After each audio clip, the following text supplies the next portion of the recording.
everyone, welcome back to another video where I will be showing you how to use a magnesium rod with some flint on the back and any normal piece of steel to start a fire. So let's get into it. So the first step you're going to need to do before you start your fire is you're going to need to lay out all your materials. You're going to start with your kindling. This is going to be the lightest stuff, the easiest stuff to catch on fire. We can't use leaves right now because it just rained outside. So I'm just going to be using paper. It should work about the same. The next thing you're going to want to do is get some little tiny sticks, next some larger and even larger. And finally, you're going to need some surface to work with where you could scrape all your shavings from the magnesium onto to light it initially. So the next step you're going to want to do is you're going to take your magnesium. The gray side is the magnesium. This is the flint. What you're going to do is you're going to take this. You're going to take your steel and you're just going to start scraping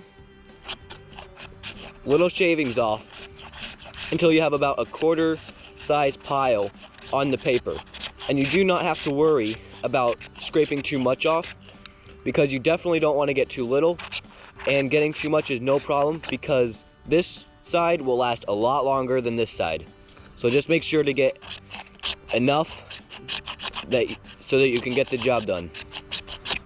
And also, if the little shavings are going everywhere, then you can just collect them with your fingers on whatever surface you're doing, just so they don't get all over the place, because then it won't work. So let's get a quarter size pile and I'll show you that when I get done.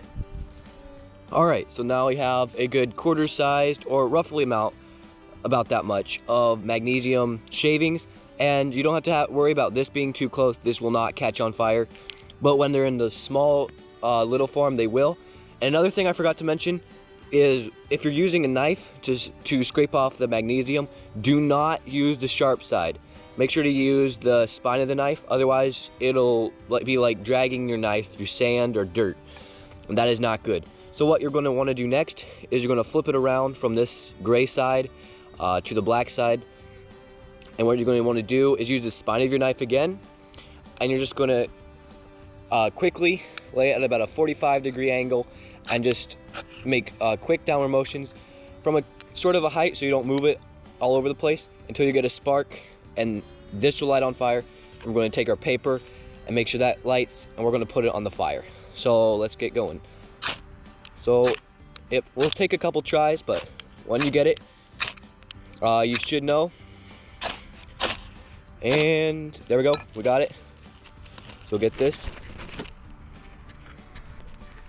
And we got this on fire now, and we'll go put it down in here where it'll start catching on fire. It's having a little bit of trouble, but here we go. So we're gonna make sure we have all that. We're gonna take our little kindling that we already prepared right next to it, be able to set that on top of it now. When that starts getting to go, it might not catch because it's wet. You can continue putting on your larger and larger stuff until it is ready to be caught on fire, and you'll have a fire in no time. And as you can see, in a couple seconds and a little bit of blowing on the fire, we have a good healthy flame under there where we can just keep adding more and more sticks. Make sure they get bigger and bigger until you can finally get a good fire going that will keep you warm for quite a while. So thanks for watching. Hope you enjoyed, and hope this taught you something that you didn't know before.